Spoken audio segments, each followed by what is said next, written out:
From the historic city of Ile-Ife to the lecture halls of Columbia, from the humming newsrooms of Lagos to global bylines, Kayode Ogunbunmi has spent decades wielding words to inspire change and demand accountability.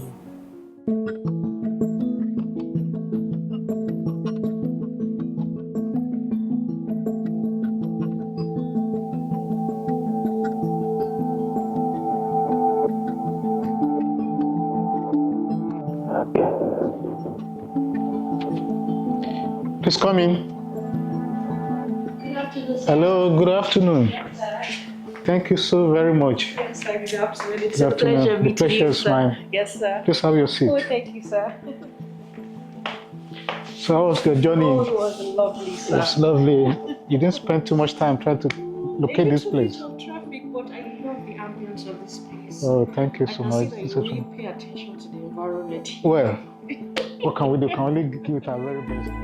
Born into a modest family, Kayode understood early that education was not optional. It was a responsibility, one he pursued with boldness. I was born in a very small community in Osun State. It's called Erin. So the interesting thing is that nobody formally enrolled me in school. You know, I have a slightly elder friend that I grew up with my grandmother. You know, our grandmothers could be very pampering and everything. So one day I used to see him go to school. One day I just wore the clothes that I wore, and I just followed him to school, you know. And that was it. I was very small.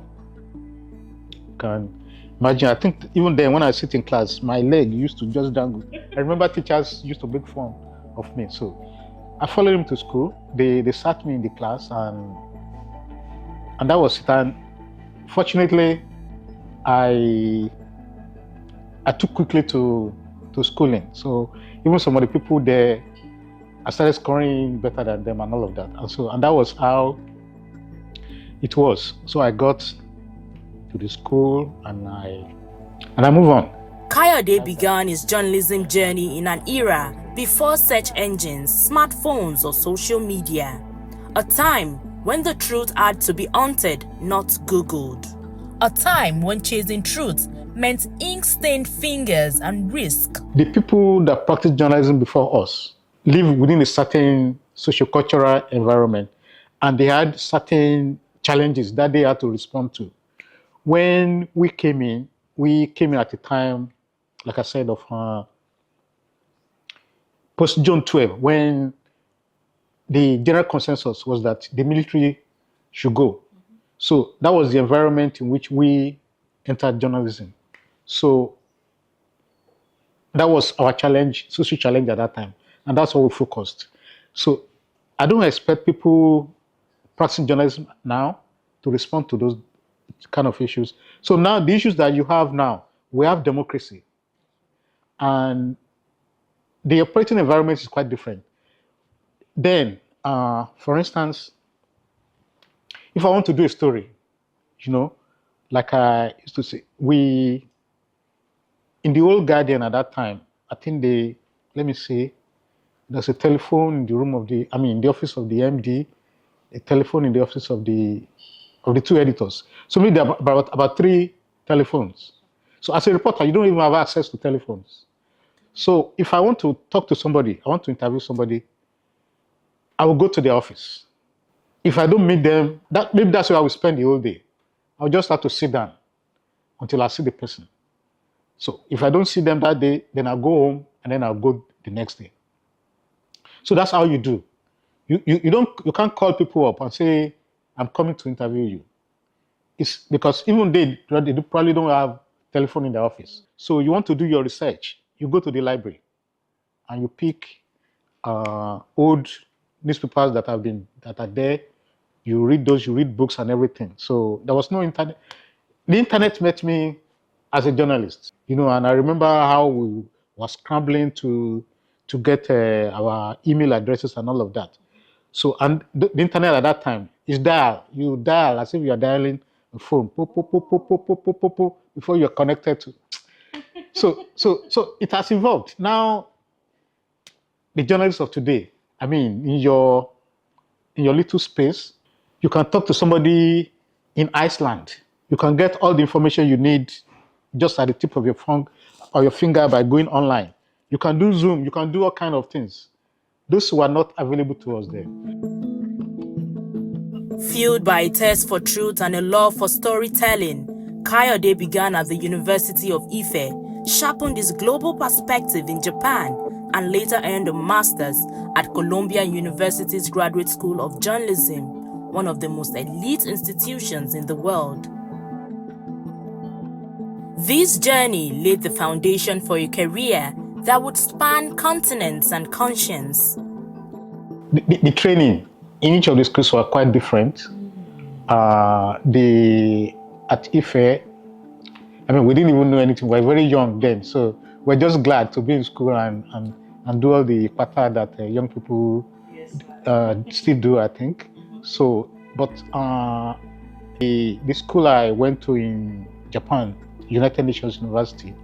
So I actually studied human rights and also international cooperation and development.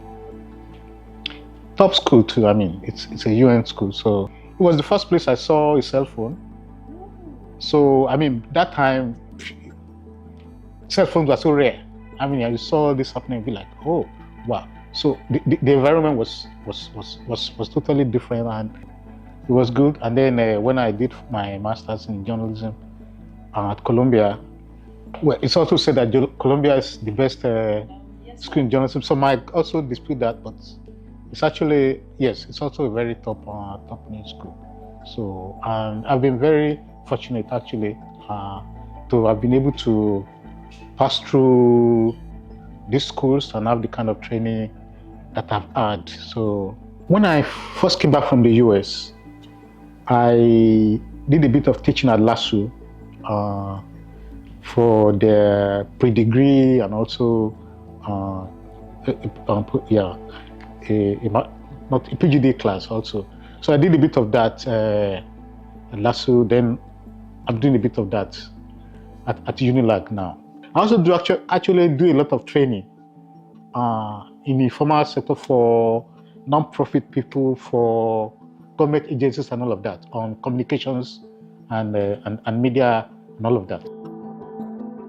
Back in Nigeria, Kayode honed his craft at The Guardian, quickly building a reputation for insight, integrity, and a sharp editorial instinct.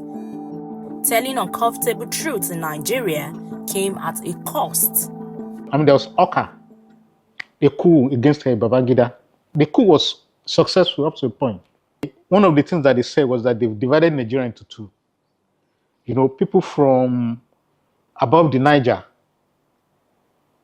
the river Niger and Benue, that they're no longer part of Nigeria. You know, so they basically called the country enough. They were just going to govern the South. And there we were, youth corpers, in extreme Bauchi, and suddenly we are no longer part of the country. You know, so it was a problematic time. We're already thinking of how we'll find our way maybe into Niger and then find our way back or crossover. But then the coup, maybe that was part of the reason why the coup didn't succeed eventually. So anyway, so when I finished my youth service, I came back to Ibadan, where in Ibadan then. And I started applying. So I got a job with, like I said, one health magazine that was called Health Care.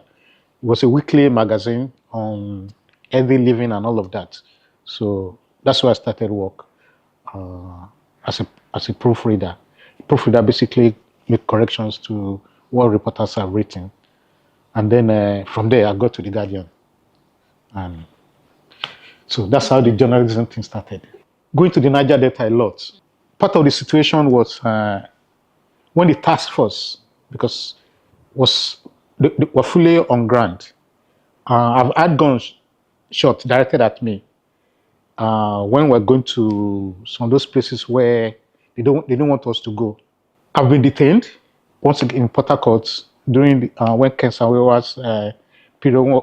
When I went to his office, I was going to talk to some people. There he was in detention and all of that. So some of that happened. But usually these days, things, some of those, you don't see some of those things happening. Government these days were not, they still see you as an enemy, I mean, as a journalist, because your job is to say things they don't want. Yeah, shine light. So, but that kind of crude crackdown doesn't so much happen these days as it used to at that time. So I think the environment has slightly differed. There's still a bit of that. I mean, you could still get sued and everything if you're really not very thorough. Yes, but I think it's a bit different. I mean, and it's better now. The crackdown on Ogoni people was massive. They had this task force that soldiers. It was like an enforcer in that community. They do all kind of evil things. They rape women. They shoot people all the time, just to break the Ogoni people. So I've been there a few times when those guys were operating. So when Abdulsalami government came, they he wanted to do some of the harms that this guy has done and everything.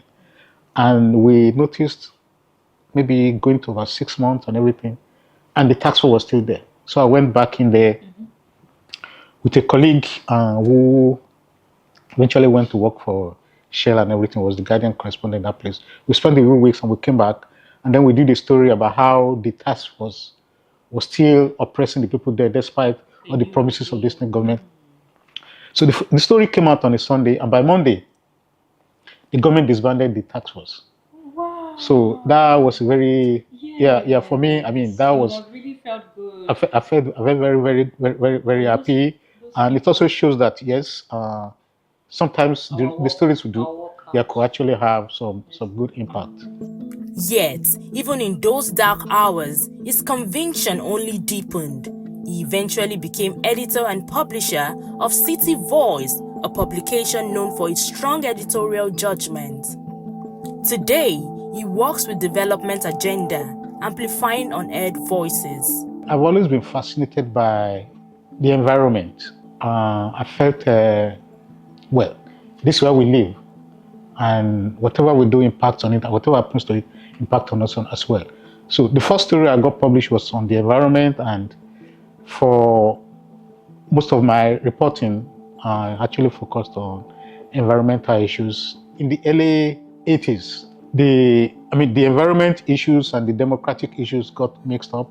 A lot of the Ogoni people were at that time very vocal. They were talking about the impact that Shell was doing, impacting on the environment, and then the Niger Delta. So all of that mixed up, and we were all, most journalists around that time were involved in that. And then around that time was also the June 12 issues that people were saying they need to go show. So all those things, it was a very fertile time for young people to enter the journey, because there were stories everywhere, and you felt whatever you do. Exactly. So there was plenty of it. Kayode's bylines traveled beyond borders, from courts to Al Jazeera, The Telegraph to Reuters Foundation. He reported on the nexus between environment, governance, and social justice. In one iconic article, he captured Nigeria's defiant spirit, how it persisted even in the shadow of terror. With every article, he built bridges between stories and solutions, between local and the global, with awards to his name. At the University of Lagos, Kayode transitioned from newsrooms to lecture halls, but his mission stayed the same: to equip truth seekers.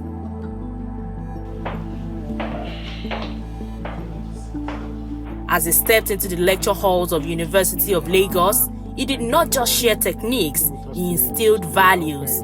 Both students and other lecturers speak highly of him. This is the third university that I'll be teaching. I did 1 year in the US actually. I taught critical thinking. There's a school, College of New Rochelle. So critical thinking and a bit of literature. And like I said, at LASU, I did the political communications and I think writing, reporting and writing. So, and then at UNILAG, where I'm working with you guys. Outcome at the end of the semester. For many, he is more than just a lecturer. He is a mentor who challenged them to think critically, ethically, and globally. Professor Kayode has been a very, very inspirational lecturer to me in the Department of Mass Communication. He is a very diligent lecturer. He teaches with real life experiences in the world, making us know what's not just about textbooks or theories. He also makes us know about the practicals, makes us experience and go into the field to learn better and to become a better journalist. Professor Kayode is a wonderful teacher. He's a very good teacher, very good lecturer. His classes are always enjoyable. Everyone enjoys his class. Everyone learns and understands everything he teaches in every class that it takes. You know, he has a lot of experience as a writer in Nigeria, as a journalist in Nigeria and outside the country. And he gives us practical examples in every class. He gives us enough materials. I'm one of his students, and he has been very helpful in enlightening all of us, especially myself. I can speak for myself on the feature writing aspect of mass communication. He's very eloquent, giving practical examples and making sure that everyone understands everything concerning the course.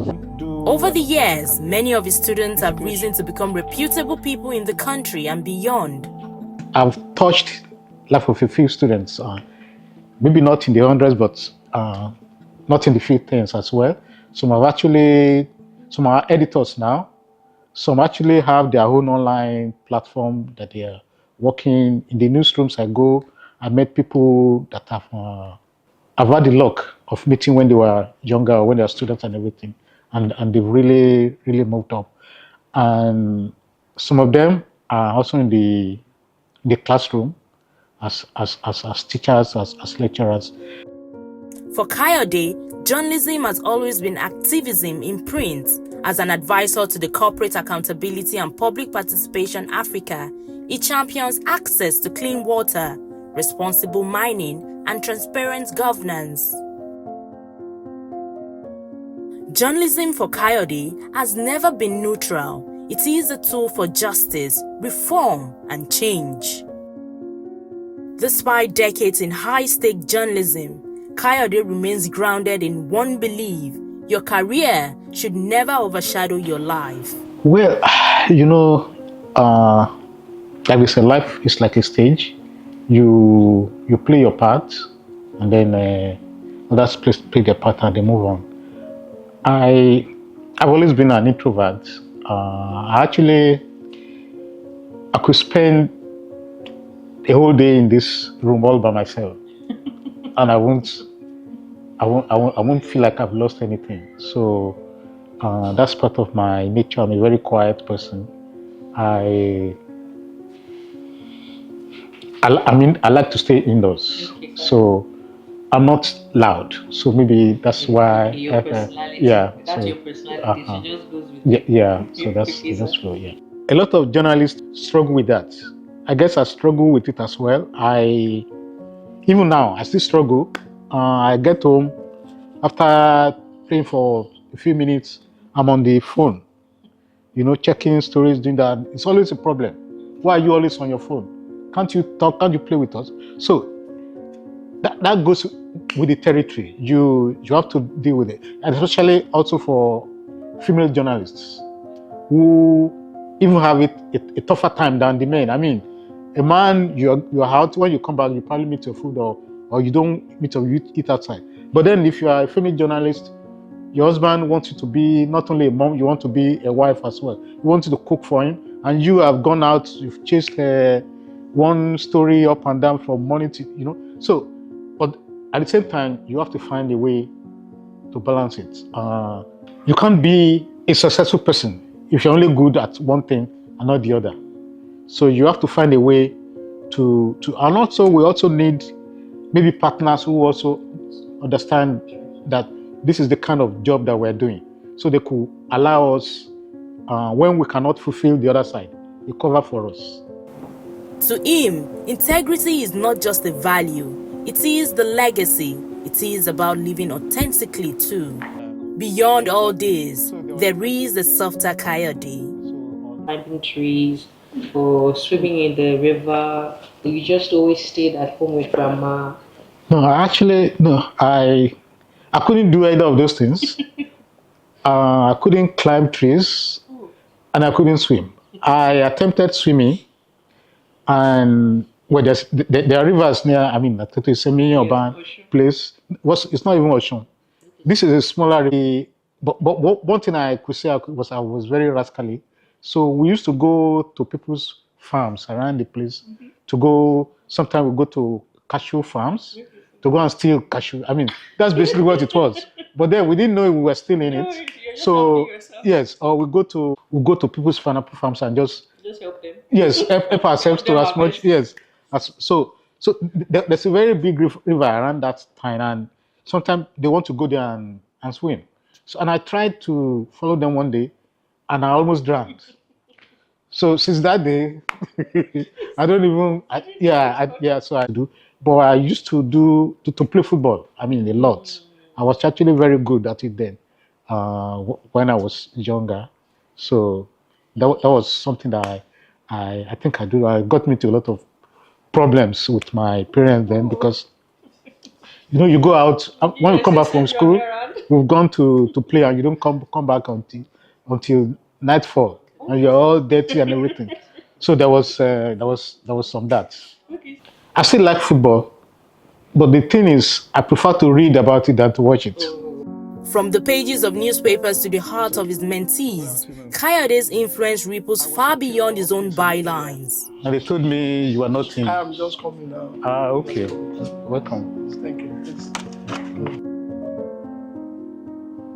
From the front lines of conflict to the front rows of classrooms, Kayode Ogunbunmi's legacy is not just written in ink, it lives in every mind he has shaped and every truth he has helped uncover.